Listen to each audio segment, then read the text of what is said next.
Hello everyone, जय Hind, very good morning. कैसे हैं आप लोग? आई होप आप लोग अच्छे हैं, अच्छा कर रहे हैं।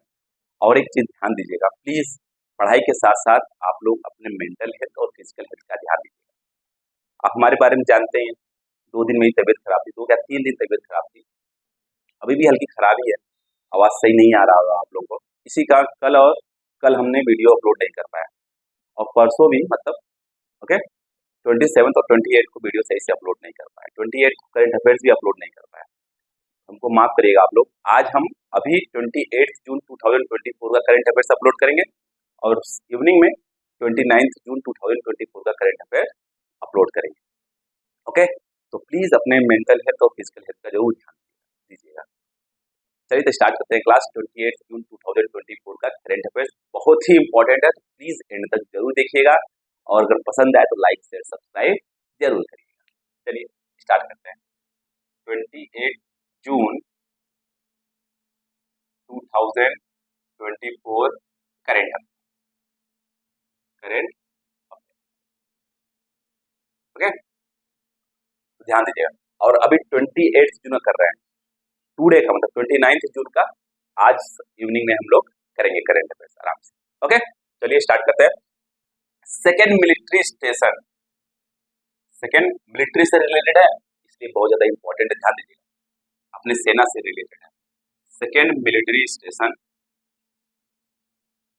इन अ कंट्री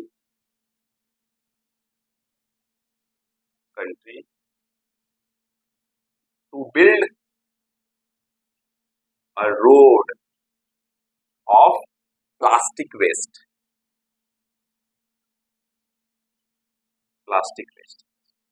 जो खराब प्लास्टिक होती है, जैसे अब एक ऑर्गेनिक प्लास्टिक होता है और एक इनऑर्गेनिक प्लास्टिक होता है। ऑर्गेनिक प्लास्टिक चलो तो खत्म हो जाते हैं, पर जो और प्लास्टिक्स होते हैं वो कभी खत्म नहीं होते हैं। वह जिस लैंड पे पड़ जाए, जिस भूमि पे पड़ जाते हैं, तो वहाँ की फर्टिलिटी को पूरी पूरी तरीके से खत्म कर देते हैं और इन्वायरमेंट में प्रदूषण फैलाते हैं। तो इसलिए अगर उस प्लास्टिक का प्रयोग किया जाए रोड बनाने में, तो क्या होगा, जो पोल्यूशन फैल रहा है उसको बहुत हद तक रोका जा सकता है। इसलिए military like second military station in a country to build a road of a plastic waste. तो गवर्नमेंट जो है प्लास्टिक वेस्ट का यूज कर रही है, किसके लिए? रोड बनाने के लिए, जिससे कि पोल्यूशन को कम किया जाए, जो कि प्लास्टिक वेस्ट के कारण होता है। समझा गया? कौन सा है स्टेशन है, इसका नाम पूछा जा सकता है। कौन सा स्टेशन है? Jaipur military station, Jaipur military station, ध्यान दीजिएगा, पूछा जा सकता है।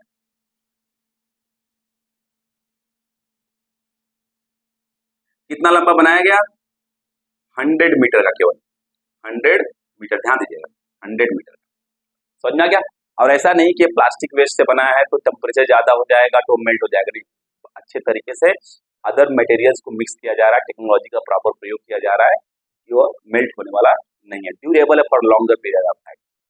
ओके, अगर प्लास्टिक वेस्ट से बनाया जाएगा तो डेफिनेटली क्या होगा, जो प्लास्टिक हम लोग बाहर फेंक देते हैं उसका उसके कारण क्या हो रहा है, इन्वायरमेंट पोल्यूशन हो रहा है, बहुत ज्यादा प्रॉब्लम क्रिएट हो रहा है।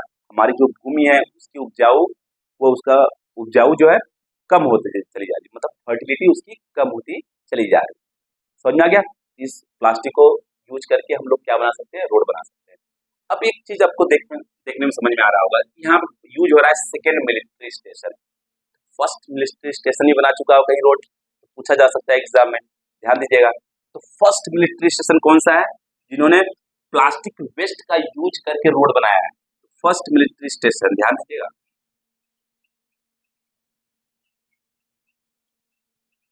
नारंगी military station, orange military station, नारंगी मिलिट्री स्टेशन।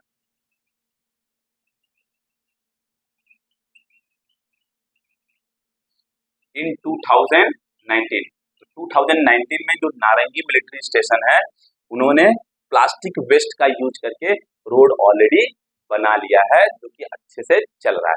अब एक क्वेश्चन और आ सकता है कि जो नारंगी मिलिट्री स्टेशन है वो है कहाँ? तो कहते हैं गुवाहाटी, आसाम के गुवाहाटी में। देखिए अब ऐसे क्वेश्चन पूछता है, ध्यान दीजिए, ऐसे आपसे क्वेश्चन पूछेगा। आया न्यूज में क्या? जयपुर मिलिट्री स्टेशन, इसलिए सेकेंड मिलिट्री स्टेशन बन गया, जो कि उन्होंने प्लास्टिक वेस्ट से रोड बनाया। और हम लोग क्या पढ़ रहे हैं अभी? नारंगी मिलिट्री स्टेशन कहाँ पर है? गुवाहाटी में। कब बनाया गया? 2019 पूछा जाए, ध्यान दीजिए। Got it? पक्का? नोट डाउन कर लीजिए, बहुत ही इंपॉर्टेंट है, वीडियो पॉज करके नोट डाउन कर लीजिएगा, बहुत ज्यादा इंपॉर्टेंट है, ध्यान दीजिएगा।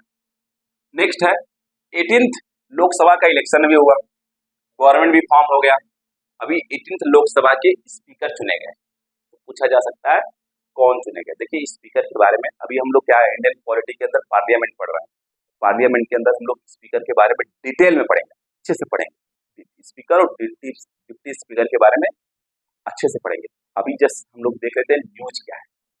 ओके, 18th लोकसभा स्पीकर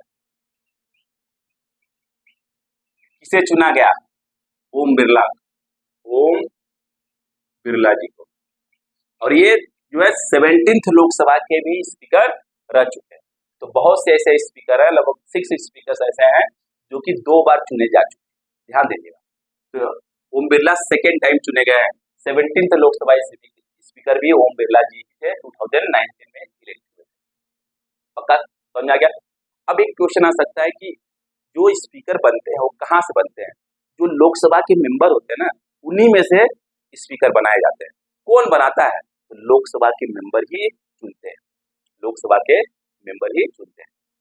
और पूछा जाता है क्वेश्चन, जो स्पीकर है उनको शपथ कौन दिलाता है? जो प्रो टेम स्पीकर होते हैं, जो टेम्पररी स्पीकर होते हैं, जिन्हें प्रेसिडेंट अपॉइंट किए होते हैं, सब जितने भी लोकसभा के मेंबर हैं उनको शपथ दिलाने के लिए वही जो है, जो स्पीकर का इलेक्शन होता है वही कंडक्ट कराते हैं। समझ में आ गया? हम ऑलरेडी डिस्कस कर चुके हैं प्रो टेम स्पीकर के बारे में। Got it? पक्का? No problem. First Lok Sabha speaker कौन थे? ये भी क्वेश्चन आ सकता है, ध्यान देना। फर्स्ट लोकसभा स्पीकर जीवी मावलंकर, जीवी मावलंकर। समझ में आ गया? लॉन्गेस्ट सर्विंग लोकसभा स्पीकर कौन है? सबसे लंबे अंतराल तक लोकसभा स्पीकर कौन रह चुके हैं? लॉन्गेस्ट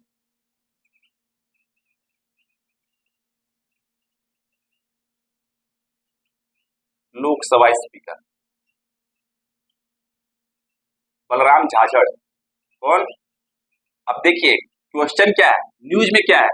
ओम बिरला जी 18th लोकसभा के स्पीकर, पर क्या क्या पढ़ रहे हैं हम लोग?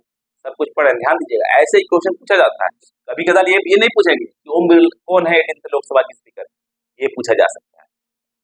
ओके, ध्यान दीजिएगा। बलराम झाझड़ कितने साल तक रहे? 9 years 329 days, ऑलमोस्ट 10 years आप कह सकते हो, मतलब पूरा पूरा 2 बार।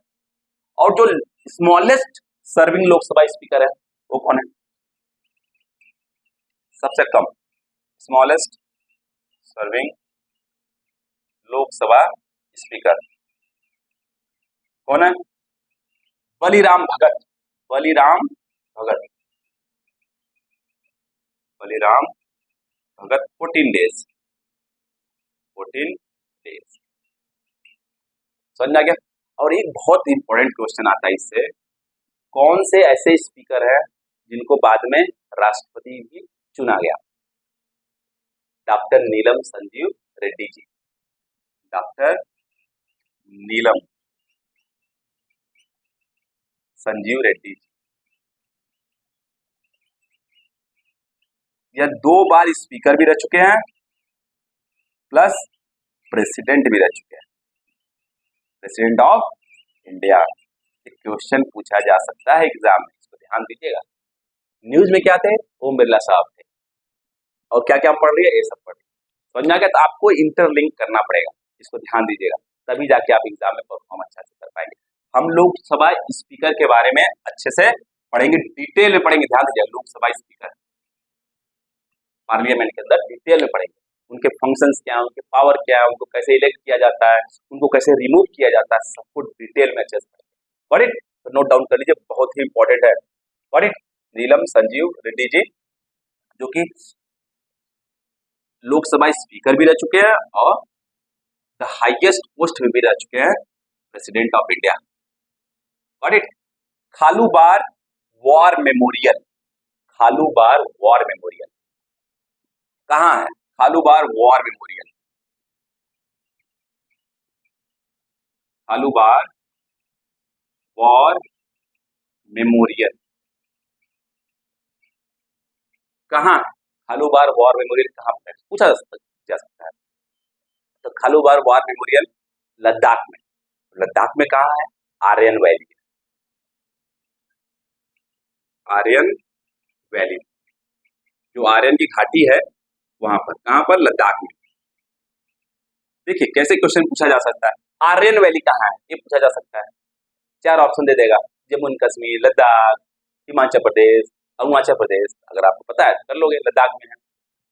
तो खालूबार वॉर मेमोरियल, अभी आप लोगों को पता है कि विजय दिवस आने वाला है, कारगिल युद्ध जो हुआ था 1999 में पाकिस्तान के धूर्तता के कारण जो हुआ था, इसमें जो खालूबार वॉर मेमोरियल बनाया गया, जो हमारे हीरोज थे, जो हमारे सोल्जर थे, जो हमारे जवान थे, जो इस युद्ध में शहीद हुए, उनको सम्मान देने के लिए इस खालूबार वॉर मेमोरियल का उद्घाटन किया गया इंडियन आर्मी द्वारा, उनको सम्मान देने, हमारे हीरोज को सम्मान देने के लिए। समझ आ गया?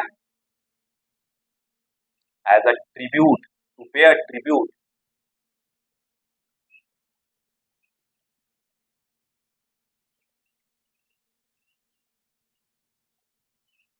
To the heroes of the Kargil war, Kargil. समझ में आ गया? इट तो बहुत ही इंपॉर्टेंट, ध्यान देना, हमारे कारगिल वॉर के जो हीरो थे, जो सेना थे, जो शहीद हुए, उनके सम्मान में क्या क्या किया गया? कारगिल खालूबार वॉर मेमोरियल को ओपन किया गया टूरिस्ट के लिए।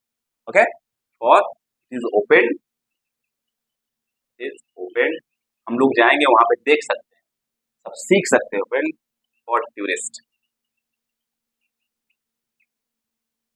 इट पक्का 100%, बहुत इंपॉर्टेंट, इसको नोट डाउन कर लीजिएगा, पूछा जा सकता है खालूबार वॉर मेमोरियल कहाँ सिचुएटेड है। अगर आपको पता है तभी जाकर आप कर सकते हो, आर्यन वैली जो कि लद्दाख में। समझ में आ गया किस लिए? अब खालूबार वॉर मेमोरियल, बहुत सारे वॉर हम लोग लड़ चुके हैं, अगर पता होगा तभी जाके आप कर सकते हो। जो हमारे कारगिल युद्ध में जो हमारे जवान शहीद हुए हैं, उनके सम्मान के लिए यह मेमोरियल बनाया गया, जिसको ओपन किया गया है इंडियन टूरिस्ट के लिए। इट पक्का, no problem. Ratle and Kishanganga hydro electric power project किस राज्य या यूनियन टेरिटरी में है? पूछा जा सकता है क्वेश्चन। रैटल से रतल भी बोलते बहुत लोग, and Kishanganga,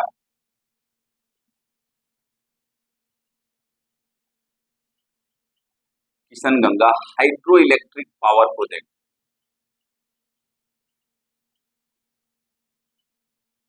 power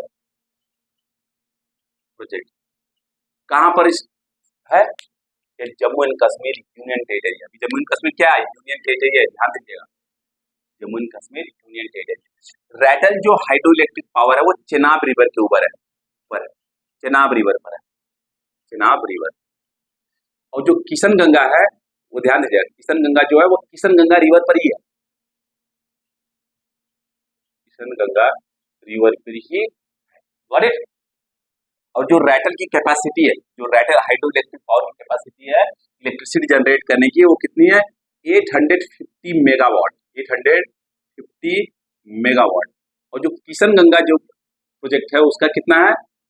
330 megawatt electricity produce करने की। अब हम इसको पढ़ क्यों रहे, न्यूज में क्यों है? क्योंकि पाकिस्तान से कुछ डेलीगेशन आया था जो इस दोनों प्रोजेक्ट को निरीक्षण कर रहा था, देख रहा था, इंस्पेक्शन कर रहा था। अब आप कहोगे सर यह दोनों प्रोजेक्ट है जम्मू एंड कश्मीर में, जम्मू एंड कश्मीर पार्ट है इंडिया का, तो पाकिस्तान के डेलीगेशन क्यों आए भाई? क्योंकि आप लोगों को अगर पता हो, Indus water treaty, Indus water treaty, जो सिंधु रिवर है ना उसको हम लोग क्या बोलते हैं? Indus, Indus water treaty. यह 1960 में इंडिया और पाकिस्तान के बीच एग्रीमेंट हुआ था। किसके बीच में? इंडिया और पाकिस्तान के बीच में, इंडिया एंड पाकिस्तान। और उस समय ब्रोकर कौन था? Brokered by world bank.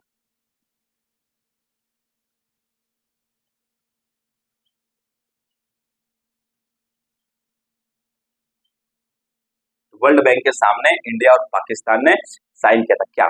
अब जब इंडस वाटर ट्रीटी की बात है तो ये 6 रिवर की जो समूह है, 6 रिवर्स है, 6 रिवर सिस्टम है, जिसमें से 3 रिवर जो है ईस्ट में है और 3 रिवर वेस्ट में। मान लो ये है इंडस वाटर ट्रीटी में क्या है, एक इंडस रिवर है, ओके, फिर झेलम है, ध्यान दीजिएगा, झेलम है और चेनाब है। यह वेस्ट फ्लोइंग रिवर है, यह क्या है, वेस्ट में, जो वेस्ट में फ्लो करता रिवर है, ध्यान दीजिएगा। यह इसके जो पानी है, इसका जो पानी है उस पे मैक्सिमम जो अधिकार है वह पाकिस्तान का। तो पाकिस्तान इसलिए आया था कि आप इंडिया जो है पानी को, जो इस रिवर में पानी फ्लो कर रही है, क्या इंडिया इस पानी को डाइवर्ट तो नहीं कर रहा है, जो किशन गंगा और रैटल हाइड्रो पावर इलेक्ट्रिसिटी के नाम पर कोई डाइवर्ट तो नहीं कर रही है। इंडिया यूज कर सकती है परंतु पानी को दूसरी दिशा में डाइवर्ट नहीं कर सकती।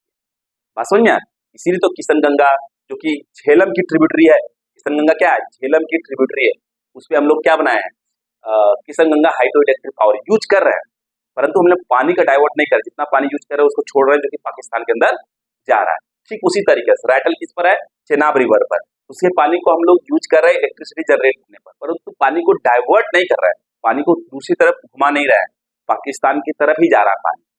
समझ में आ गया?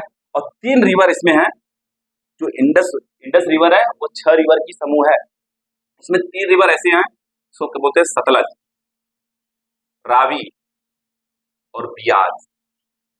ये तीनों रिवर पर पूरा का पूरा जो पानी का अधिकार है वो भारत का है, और इस 3 रिवर पर, इंडस, झेलम और चेनाब पर मोस्टली जो अधिकार है वो पाकिस्तान का है, पर इंडिया उसको यूज कर सकती है बट डाइवर्ट नहीं कर सकती, इसको ध्यान दीजिएगा।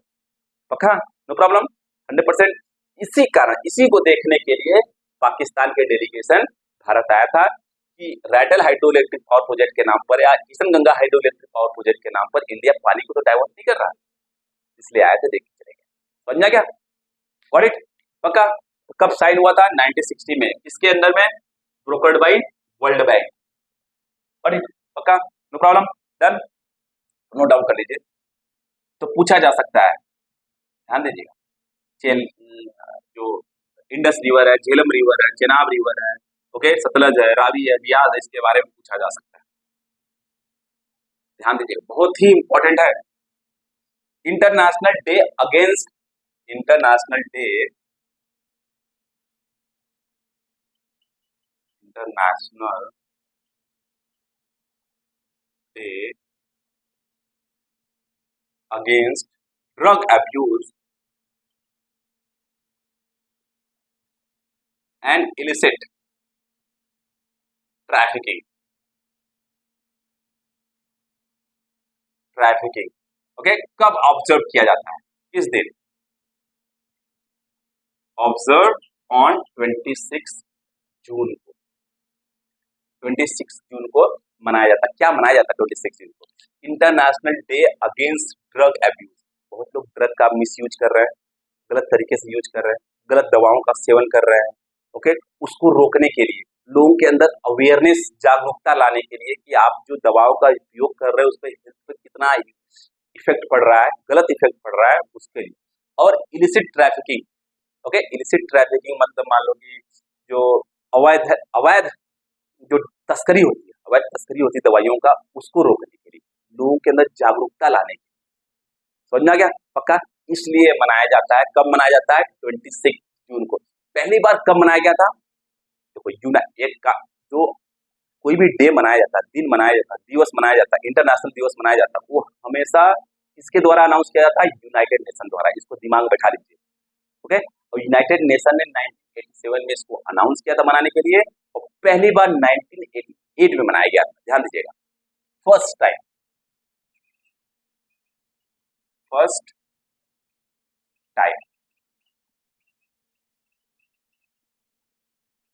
Celebrated, first time celebrated in 1988। समझना क्या? और पहली बार अगर 1988 में सेलिब्रेट किया गया तो 1 साल पहले उसको अनाउंस किया गया होगा, हम लोग देखते देखते चले आ रहे हैं। इस साल की जो थीम है बहुत इंपॉर्टेंट है, इस साल की जो थीम है बहुत ज्यादा इंपॉर्टेंट है, इसको ध्यान दीजिएगा। International day against drug abuse and illicit trafficking. Almost her country में हो रहा है, अमेरिका जैसे कंट्री में हो रहा है, इंडिया की बात ही छोड़ दो, अमेरिका जैसे कंट्री, जितनी भी डेवलप कंट्री में वहाँ पे ज्यादा करके ये सब हो रहा है, और इसके कारण बहुत से लोग हर साल मारे जाते हैं, बहुत से लोग इन सब बीमारियों से बीमारियों में फंसे हुए हैं। इसलिए यूनाइटेड नेशन ये डे जो है वह मनाती है, जिससे लोगों के अंदर जागरूकता लाया जाए कि आप लोग ड्रग का मिसयूज ना करें, जो इलिसिट ट्रैफिकिंग हो रही है, जो अवैध तस्करी हो रही है, उसको रोका जा सके। समझ में आ गया? पक्का?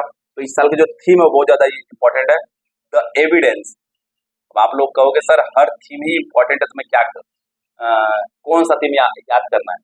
हर थीम को आपको याद करना है, क्योंकि पता नहीं कौन सा थीम पूछा जा सकता है, हर थीम इंपॉर्टेंट है। ध्यान दीजिए, the evidence is clear, the evidence is clear, okay. या invest in prevention, invest in prevention, prevention में इन्वेस्ट करना। ऐसा नहीं कि किसी को रोग पकड़ लिया उसके बाद उसको क्योर करने में लगे हैं, पहले ही से बचाव किया जा सके। समझ में आ गया? पक्का? No problem. और पूरे वर्ल्ड में 36.3 मिलियन लोग दवाओं का मिसयूज कर रहे हैं। समझ में आ रहा है? ओके, मिसयूज, ड्रग एब्यूज कर रहे हैं, ड्रग एब्यूज में फंसे हुए। कितने? 3 करोड़ 63 लाख, 3 करोड़ 63 लाख लोग दवाओं का मिसयूज कर रहे हैं, और लगभग 200 मिलियन, मतलब 20 करोड़ लोग, 20 करोड़ लोग इलिसिट ट्रैफिकिंग में फंसे हुए हैं, इलिसिट ट्रैफिकिंग में। ध्यान देना, दवाओं का जो अवैध तस्करी हो रहा है उसमें फंसे हुए हैं, दवाओं का, ये सब दवाओं की बात हो रही है। समझना क्या? पक्का? 100% ड्रग का मिसयूज हो रहा है। Got it? No problem. तो नोट डाउन कर लीजिए, बहुत ही इंपॉर्टेंट है। अब इसके कारण बहुत सी जानें हर साल जाती हैं, बहुत लोग मारे जाते हैं। Got it? बहुत ज्यादा क्राइम भी होता है।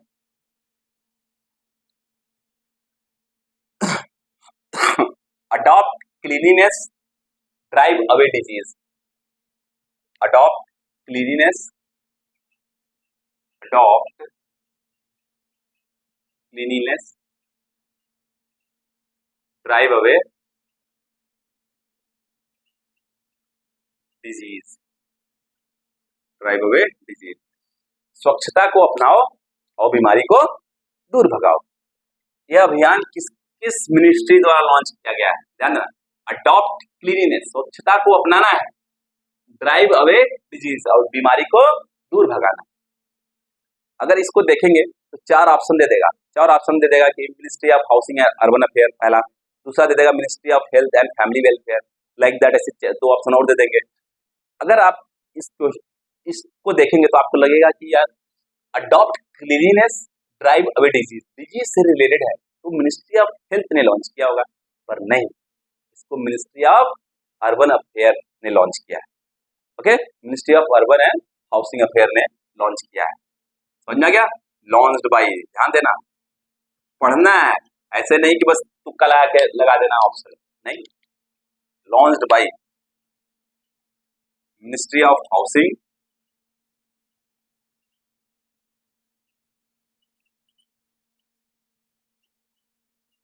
And urban affair,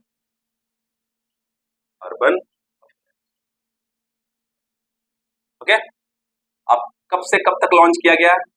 from July 1 to 31 अगस्त, केवल 2 महीने के लिए। क्यों? आप लोग देखते होंगे किसके द्वारा लॉन्च किया गया? Ministry of housing and urban affair द्वारा।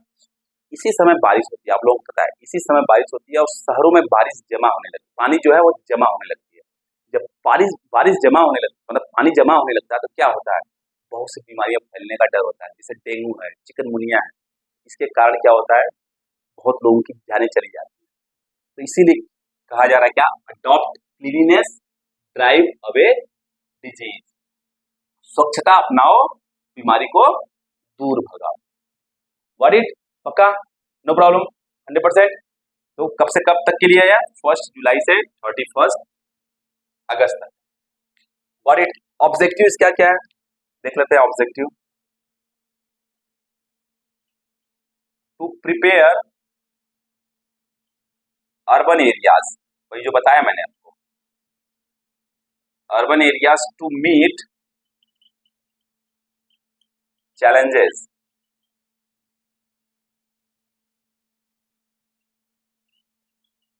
challenges of health, challenges of health risk due to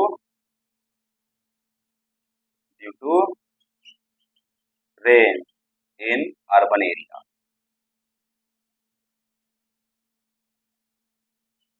Got it? To prepare urban areas to meet challenges of health risk due to rain in urban areas. Got it? पक्का? No problem. जब बारिश शहर में क्या हो रहा है, population बहुत ज्यादा बढ़ रहा है और जो प्रॉपर तरीके से कंस्ट्रक्शन होना चाहिए वो हो नहीं रहा है, तो पानी जो है जमा हो जाता है और लंबे समय से जमा होता है। इस कारण क्या होता है, जो डेंगू के मच्छर हैं, चिकनगुनिया के मच्छर हैं और अलग अलग प्रकार के जो डिजीज है वो फैलना शुरू हो जाता है। Got it? पक्का? 100%।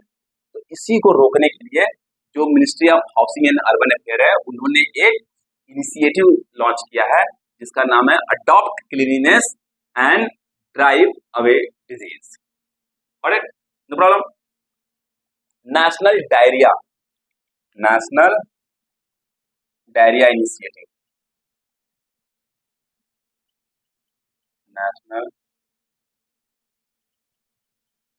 National diarrhoea stop campaign.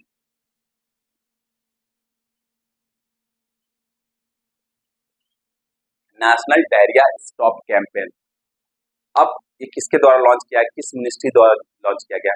तो ministry of health and family welfare द्वारा। भाई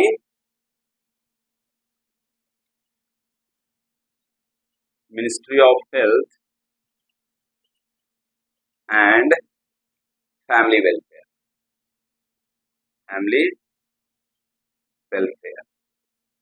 गॉट इट? फैमिली वेलफेयर कौन है इसका मिनिस्टर? जेपी नड्डा, जगत प्रकाश नड्डा जी। इसका मेन उद्देश्य क्या है, एम क्या है, किस लिए लॉन्च किया गया? आप लोगों को पता है कि डायरिया के रोग के कारण हमारे देश में जो 5 साल से कम के बच्चे हैं, बहुत ज्यादा बच्चों की मृत्यु होती है हर साल। तो उस मृत्यु को 0 तक लाने इस मिशन का उद्देश्य है। किस तरीके से इस मिशन का प्रयोग किया जाए कि जो डायरिया के कारण जो 5 साल से कम के बच्चे उनकी जो मृत्यु हो रही है उसके दर को 0 पर लाकर छोड़ दिया जाए। समझा क्या? मतलब अभी जो जितना भी है उसको 0 तक लाया जाए, मतलब पूरे कंट्री में डायरिया के कारण मृत्यु नहीं होनी चाहिए बच्चों की, जो कि 5 साल से छोटे बच्चे हैं। इस मिशन का उद्देश्य है। इस मिशन में किया क्या जाएगा? अब ऐसे ही थोड़ी होगा, कुछ तो होगा।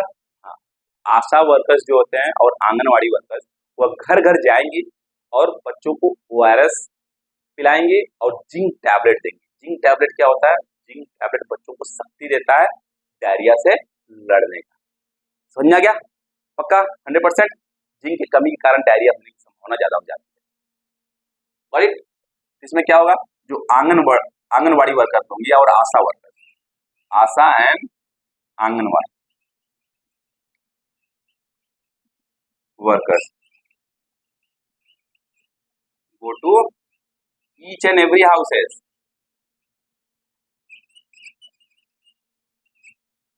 to provide ORS plus zinc tablet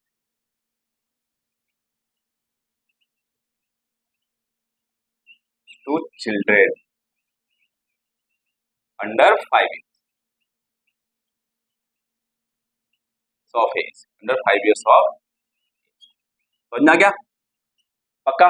got it? क्यों? क्योंकि जो डेथ होती है बच्चों का, उस डेथ को 0 तक लाना है। ओके?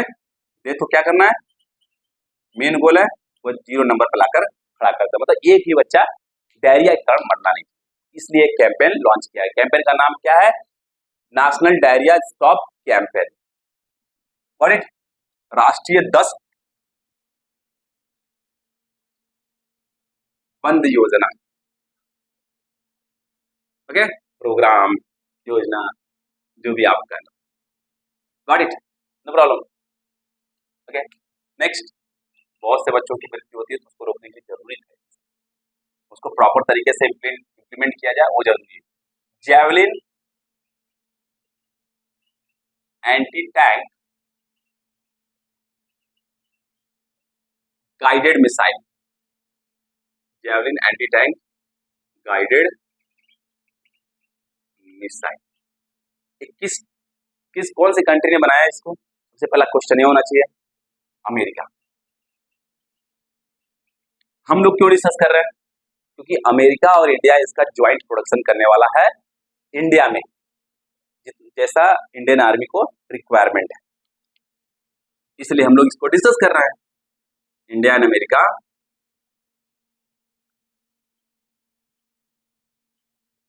ज्वाइंट प्रोडक्शन करने वाले हैं इसका, कहां पर? इन इंडिया और Indian army, as per the requirement of Indian army. ये है क्या? ये ध्यान दीजिए, एंटी टैंक गाइडेड मिसाइल और मैन पोर्टेबल है, इसको ध्यान दीजिएगा, मैन पोर्टेबल। मैन पोर्टेबल मतलब आदमी इसको आराम से लेके जा सकता है, आदमी आराम से इसको ले जाते हैं। रॉकेट लॉन्चर देखे आप लोग, तो रॉकेट लॉन्चर की तरह होता है, इसका जो वेट होता है वो 22.1 kg का वेट होता है, और उसका जो W मतलब वेट, ओके, L मतलब लेंथ, लेंथ लगभग 1.2 मीटर का होता है, और जो इसका डायमीटर है, जो इसका डायमीटर है 127 मिलीमीटर का होता है। आराम से इसको शोल्डर पर रखकर आराम से कोई भी हमारा टारगेट है उसको आप लॉक कर दीजिए और फायर कर दिए मिसाइल, उसके बाद भूल जाइए, आराम से जाके इसको डिस्ट्रॉय कर जाएगा। तो किस टेक्नोलॉजी पर आधारित है? फायर एंड फॉरगेट टेक्नोलॉजी पर। एक बार लॉक करने के बाद फायर कर दीजिए, भूल जाइए, फायर एंड फॉरगेट टेक्नोलॉजी पर आधारित है, बहुत ही इंपॉर्टेंट है। Okay, fire and forget technology, fire करिए और भूल जाइए, ये अपना काम करके चला आएगा। और इजी बस देख रहे हैं, 22 kg का लगभग है, इसको आराम से लेके जाया जा सकता है। हेलीकॉप्टर आ रहा है दुश्मन का, उसको देख लीजिए, लॉक कर दीजिए और छोड़ दीजिए, हेलीकॉप्टर गया। तब इससे क्या होने वाला है? इंडियन आर्मी की ताकत और बढ़ने वाली है। और javelin anti tank guided missile ये टेस्टेड है all over the world, America ने इसको ऑलरेडी टेस्ट कर लिया है, इवन इंडियन आर्मी ने भी टेस्ट कर लिया है। इसीलिए as per the requirement of the Indian army, India और अमेरिका इसका ज्वाइंट प्रोडक्शन करने वाला है इंडिया में, जिससे कि इंडियन आर्मी को बहुत ज्यादा javelin anti tank guided missile मिलने वाले हैं। इंडियन आर्मी की पावर और बढ़ने वाली, हमारे फोर्स की पावर और बढ़ने वाली। समझ में आ गया? पक्का टेक्नोलॉजी ट्रांसफर किया जाएगा इसमें, तो बाद में हम लोग खुद अकेले अपने से प्रोडक्शन कर सकते हैं इसका। Done, no problem. नेक्स्ट है, बहुत ही इंपॉर्टेंट है, sorry, 100th member of international solar alliance. कुछ दिन पहले हम लोगों ने डिस्कस किया था 99th member of international solar alliance. तो अभी 100th हो गया, तो हमारे एग्जाम के लिए बहुत ज्यादा इंपॉर्टेंट हो गया। International solar alliance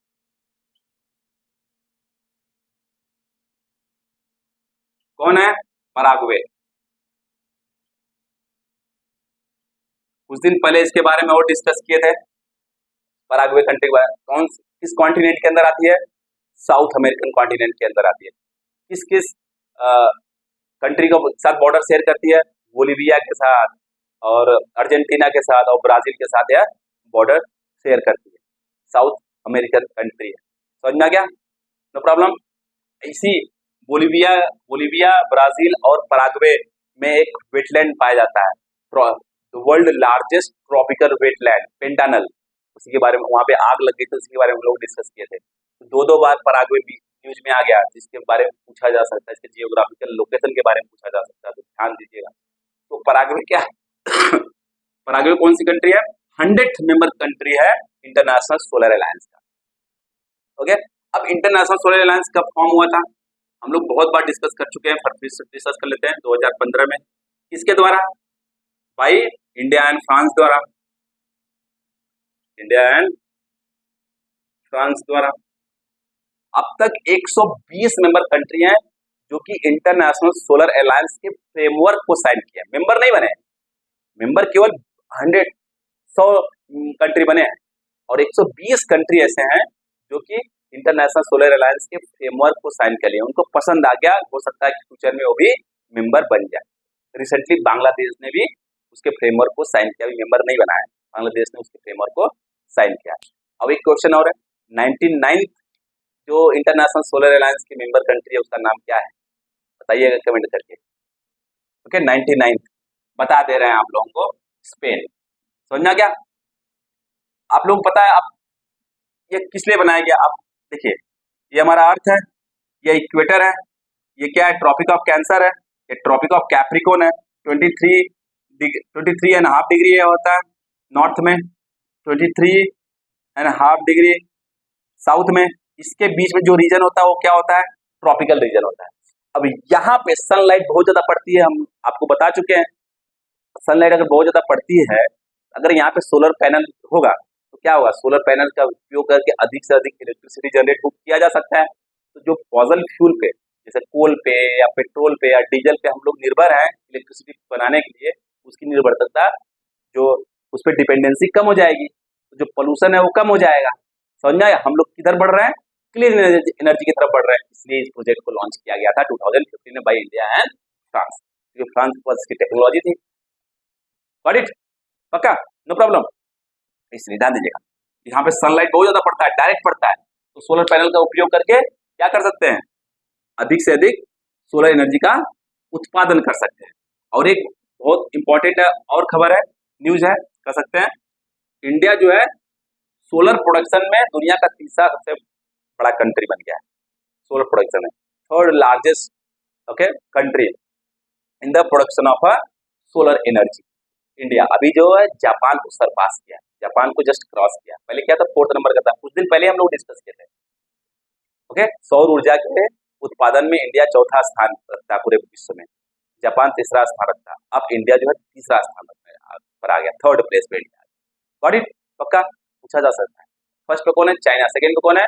America. और 3rd पे हमारा देश भारत।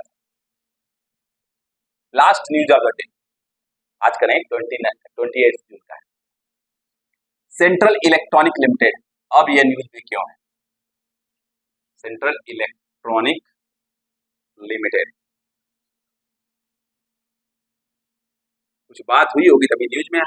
हाँ, इसको मिनी रत्न घोषित किया। एक कंपनी है, क्या है? गवर्नमेंट की कंपनी है, पब्लिक सेक्टर कंपनी है। अभी इसको कौन सा स्टेटस मिला है? मिनी रत्न स्टेटस मिला है। मिनी रत्न कंपनी हो गई अभी। मिनी रत्न हो जाती है तो बहुत बार क्या होता है कि लोन लेने में बैंक से आसानी हो जाती है। इसलिए अब देश में कितने मिनी रत्न कंपनी हो गई है? 63 जो है मिनी रत्न कंपनी हो गई है। अब आपके अंदर एक क्वेश्चन आएगा, सर मिनी रत्न कंपनी किसको, जो स्टेटस है वो किसको देते हैं? पहली बात, गवर्नमेंट की कंपनी होनी चाहिए, सेंट्रल गवर्नमेंट की कंपनी होनी चाहिए। और क्या होना चाहिए? लास्ट 3 इयर्स में उस कंपनी का जो प्रॉफिट है, मतलब प्रॉफिट होना चाहिए। लास्ट 3 इयर्स में कंपनी क्या हो? प्रॉफिट होना चाहिए, कंपनी को प्रॉफिट होना चाहिए। और लास्ट 3 इयर्स में किसी भी एक साल, कोई भी एक साल में जो कंपनी का नेट प्रॉफिट है वो 30 करोड़ से ज्यादा होना चाहिए। ध्यान दीजिएगा, लास्ट तीनों साल में क्या होना चाहिए? कंपनी प्रॉफिट अर्न करनी चाहिए कंपनी को। और किसी एक साल, जो 3 साल है उसमें किसी एक साल में जो प्रॉफिट हो कंपनी का वो 30 करोड़ से अधिक हो, तो ऐसे कंपनी को मिनी रत्न स्टेटस दिया जा सकता है। जैसे अभी क्या चल रहा है? 2024 चल रहा है, 2021, 2022, 2023। तो कोई कंपनी है 2021 में ही प्रॉफिट अर्न की, 2022 में ही प्रॉफिट अर्न की, 2023 में भी प्रॉफिट अर्न की, तीनों साल प्रॉफिट अर्न की। एक क्राइटेरिया हो गया। दूसरा क्राइटेरिया क्या हो गया? 2021, 2022, 2023 में से किसी एक साल में अगर उसका नेट प्रॉफिट जो 30 करोड़ से अधिक है, तभी जाके वो क्या उसको क्या स्टेटस मिल सकता है? मिनी रत्न का स्टेटस मिल सकता है।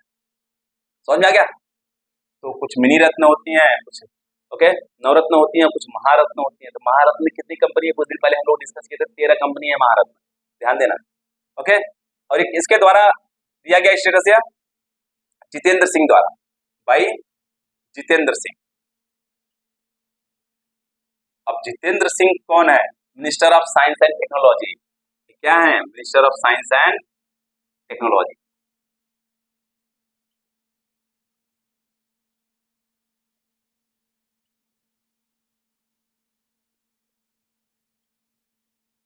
और जो सेंट्रल इलेक्ट्रॉनिक लिमिटेड है, इसको 50 साल हो गए, इसका गोल्डन जुबली बनाया गया है। कब, 26 जून को गोल्डन जुबली बनाया गया। कब इसका फॉर्मेशन हुआ था, 1974 में इसको फॉर्म किया गया था। 26 जून 1974 को फॉर्म किया गया था। इसका हेडक्वार्टर कहाँ पर है, दिल्ली में है। हेडक्वार्टर कहाँ पर है, दिल्ली में, न्यू दिल्ली। अब ध्यान दे, 50 साल हो गया तो पूछा जा सकता है। Okay, no problem. और किस डिपार्टमेंट के अंदर आता है, department of scientific and industrial research. Department of scientific and industrial research के अंदर आता है। और यह डिपार्टमेंट किसके अंदर आता है, ministry of science and technology के अंदर आता है। समझ में आ गया। ध्यान दीजिए, 50 साल हो गए इसको, मिनी रत्न स्टेटस दिया गया है। ओके, और उसका हेडक्वार्टर कहाँ, दिल्ली में। अब कितने मिनी रत्न हो गए हैं, 63 मिनी रत्न हो गए। महारत्न कितने हैं, 13 महारत्न कंपनी है। इस डिपार्टमेंट के अंदर आता है, department of scientific and industrial research के अंदर आता है। और ये किसके अंदर आता है, ministry of science and technology के अंदर आता है। इतने क्वेश्चन पूछे जा सकते हैं, ध्यान देना। और इनके जो जनरल डायरेक्टर है वो कौन है, ये हम आपसे क्वेश्चन पूछते हैं। जो इसके डायरेक्टर सीईओ है, वो कौन है उसको बताइएगा। और इंटरनेशनल सोलर अलायंस के जो जनरल डायरेक्टर है उनका नाम क्या है, वो भी आप लोग बताइए, कमेंट बॉक्स में कमेंट करके जरूर बताइएगा। तो आईएसए को बता दे रहे हैं, अजय माथुर है। इंटरनेशनल सोलर अलायंस के जो डायरेक्टर है उनका नाम है अजय माथुर। आप लोग हमको बताइएगा जो सेंट्रल इलेक्ट्रॉनिक लिमिटेड कंपनी है उसके जो सीईओ हैं और मैनेजिंग डायरेक्टर हैं वो कौन है, इसके बारे में आप लोग जरूर बताइएगा। ओके, तो यह हो गया 28 जून 2024 का करंट अफेयर्स। 29 आज का करंट अफेयर्स हम आज शाम को अपलोड कर देंगे। और जो भी प्रॉब्लम आप लोग हुई मेरे कारण, I am really sorry for that. Okay, आज के लिए बस इतना ही। जाने से पहले अगर वीडियो पसंद आए तो इसको लाइक शेयर सब्सक्राइब जरूर करिएगा और बेल आइकन दबाना तो बिल्कुल मत भूलिएगा, नहीं तो क्या होगा, नोटिफिकेशन मिस कर देंगे आप लोग। बाय बाय, टेक केयर, पढ़ते रहिएगा।